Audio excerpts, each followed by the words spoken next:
persuasions, and I'm thrilled to introduce two outsiders, a man who was a never-Trumper. That means he liked the kind of Republican, conservative side of politics, but never wanted to see Donald Trump. Has he changed his mind? Let's welcome two outsiders, James Kirchick.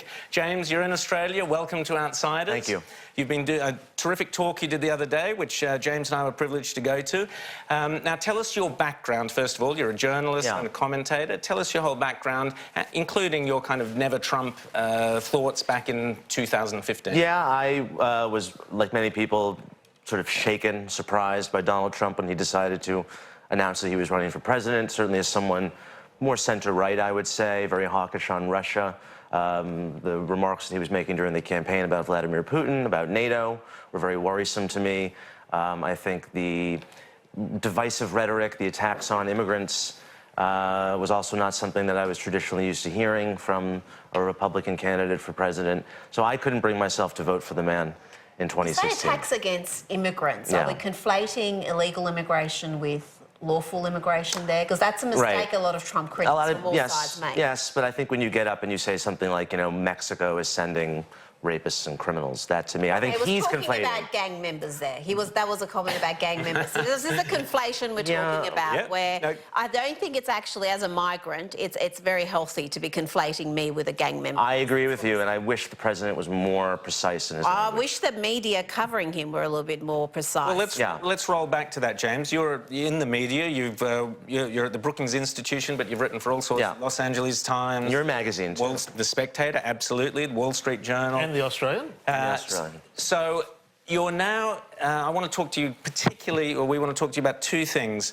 One is China, which we've been talking about, but also Israel. Now, things are moving with Israel, with the Palestinian situation. You spoke the other day about how really the Palestinian issue is now on the back burner. There's a whole new game in the Middle East. Talk to us about that game. Well, I think, you know, President Obama came into office and he really saw the Israeli-Palestinian conflict as the most important conflict in the world, and that, you know, everything that happened in the Muslim world that was bad, or every attitude towards, you know, America or the West that was negative, you could sort of blame on this conflict. And it was this long festering sore and whatnot.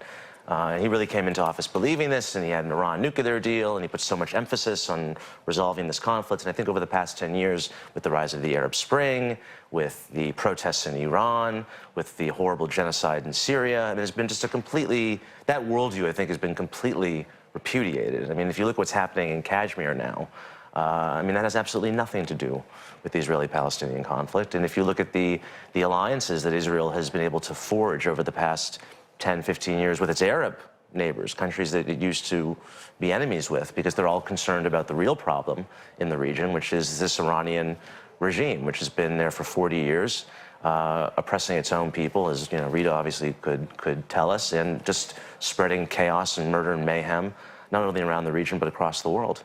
And I think that's just totally changed the dynamic in the Middle East. So have we seen the rapprochement between, say, Saudis, Jordan, Israel? Is that the new game in town? Is that what's happening? It seems to be for the near future, as long as Iran is trying to expand and trying to spread its power and is trying to build a nuclear weapon, which I think it clearly wants. And the nuclear deal that President Obama passed was only kind of a temporary Band-Aid and really wasn't going to stop it. So what did you think of Trump?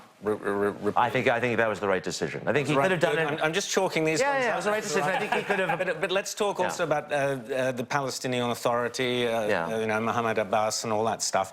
What are they up to? I'm not sure that they really want a two-state solution, to be honest with you. I'm not really sure that the Palestinians have, because they've been offered two-state solution multiple times over 70 years. And it's a very corrupt leadership. The Palestinians are divided right now between Hamas, which is in control of the Gaza Strip, and then you have the Palestinian Authority in the West Bank. So it's hard to give a country to a people who themselves are divided in half. I mean, who are you going to give the country to? You're going to give it to Hamas? You're going to give it to the Palestinian Authority? I think they need to resolve their own internal... Are the Palestinian people, how do they look to Abbas and the Palestinian Authority? Do they like them? They voted for them? I think the Palestinian people are, unfortunately, really plagued with poor leaders. I mean, Hamas are obviously just a gang of murderous zealots, and the Palestinian Authority is, you know, marginally better, I would say, but very corrupt. Sorry, James. Oh, no, I was going to just shift gears a bit from that. You wrote a piece, we've talked a lot about anti-Semitism in left-wing parties. You wrote a great piece in The Australian this week urging Anthony Albanese, our opposition leader, to dissociate himself from Corbyn. Talk us through that a bit and just why people like Jeremy Corbyn are such a threat to centre-left movements. Right. Well, it's not just anti-Semitism. I mean, clearly there's a major anti-Semitism problem in the British Labour Party. This is a man who has praised Hamas and Hezbollah as friends. He defended an obnoxious mural that was painted on a wall that showed hook-nosed bankers playing Monopoly on the backs of the poor. This is a man who's associated with Holocaust deniers. I mean, Jeremy Corbyn is a real nasty piece of work. But it's not just anti-Semitism. I mean, this is a guy who's never met an anti-Western thug or terrorist leader whom he hasn't, invited for tea in the House of Commons, whether it's the IRA. He hosted a show on Press TV, the Iranian state television network. He received £20,000 for hosting this show. I mean, the list just goes on and on. And I don't think that any social democrat or leader of a Labour Party should be associating with this man. I think he's a threat to Britain. He's a threat to the transatlantic alliance with the United States. He's a threat to global security. And I can't understand why a leader of a Labour Party in this country would want to be seen posing for friendly selfies. But to go then to America, we were just talking about Rashida Tlaib and Ilhan Omar. Their shot through that whole squad thing has a real problem, I think, a lot of them with Israel, with anti-Semitism, with the West in general. So, is there a war going on within the center-left and the social democratic parties around the world over this idea that we are, a traditional social democratic movement, or now we are just simply anti-Western, anti-Israel, and we will suck up to any thug who's prepared to say the right thing. I think there is, we're seeing this kind of fight within the left, and here I'm going to criticize Donald Trump because I think he's not helping the situation. If we just see what happened over the past 48 hours, Israel was prepared to let these women in, which, by the way, lots of democratic countries have laws barring certain people. I think your country barred David Irving, the Holocaust denier. Britain has denied Geert Wilders, who's a member of the Dutch Parliament. My country, as was mentioned, has denied all sorts of people. So the notion that Israel, barring entry to certain people makes them undemocratic is absurd. But Israel was going to make an exception because they are members of Congress and didn't want to give them the propaganda victory of denying them entry. And what does Trump do? Trump, because of his own domestic political desires, wants to portray the Democratic Party as these four women. He wants to conflate the 60 Democrats, moderate Democrats, who were elected to Congress. Who did stand by those women? Well, because they have a right to, they should be allowed to go to Israel. And this is what Trump did. He inserted himself. He said, is Israel weak? Why is Israel allowing these women in? And what he does is he creates political situations that force the Democratic Party to defend these women, to associate with them. But and look, they shouldn't fall into... Sorry, you're letting the Democratic Party off the hook. They know precisely what these women are, particularly Omar and Tlaib. And if they choose to stand by them because they share a common enemy in Donald Trump, then that's on them. Why are you giving them a pass? I think they're standing by their right as fellow members of Congress to visit Israel, which I think they should be able to. Tlaib was allowed to. She's the one who said, I don't want to go because they won't let me promote my BDS agenda there. They allowed her. But Omar should be allowed to go too. I think Omar should be allowed to go. Israel's strong enough. But James, a great name, by the way. But the Kirchick is a good name. It's a wonderful name, Kirchick. But the thing is too, it's not just this trip to Israel. Nancy Pelosi couldn't get her own Democrats to vote a resolution condemning anti-Semitism around Ilhan Omar. So I don't think that's Trump so much as the Democrats have a real problem that they can't stand up to You're absolutely right. On their own side. You're absolutely right about the resolution condemning anti-Semitism. That was a shame, and that is on Nancy Pelosi that she was not able to corral her caucus into condemning these women. However, when Donald Trump writes a tweet saying these four women should go back to the countries from where they came, three of these women were born in the United States. But I've got to pick you up on that. That's over the line. No, it's not, because he then went on to say that they should then learn how to fix up those countries and then come back to America. Which country did AOC come from? She's born in the United States. Sure. These women are born in the United States. He's clearly talking about countries of origin that their parents came from. Well, that's okay. That's something you don't do. That's something you don't do.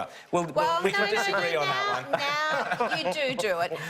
But Trump has been, labelled a Nazi, an anti-Semite, a fascist. That's absurd. He's not a fascist. He's a golfer. But he has been the most pro-Israel president we have seen perhaps ever. The embassy move, I'd like to get your take on that, because again, a lot of wise heads said this will end in disaster, bloodshed. It's going to be prolong this rift, and it didn't. No, I think a lot of the moves President Trump has made in the Middle East, you had people predicting chaos, pulling out of the Iran deal, moving the embassy, recognizing Israeli sovereignty of the Golan Heights, and I support all these moves.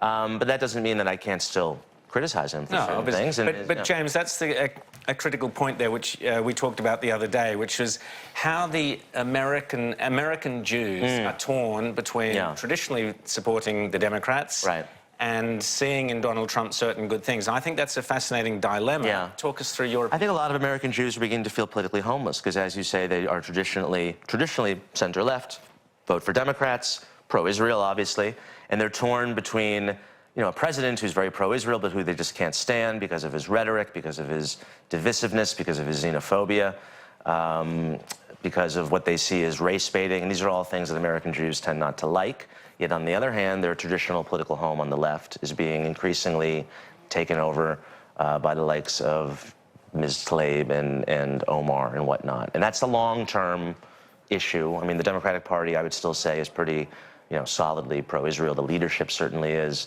and most Jews are going to continue to vote Democrat. But you are increasingly seeing a lot of American Jews. Young Democrats aren't. You go to college campuses and you see the hostility towards Israel. It's an anti-Zionist sentiment there that is so strong. So these four congresswomen, the squad, whatever you want to call them, they don't exist in isolation to the rest of the left. And you've seen it with the Labor Party in the UK. Absolutely. How has that been allowed to happen? How can a party have this deep-seated anti-Semitism problem, a mainstream party? Well, this is why I really think it's important that we support the people of good conscience on the center-left who are trying to fight these people on the far left, rather than creating this polarized...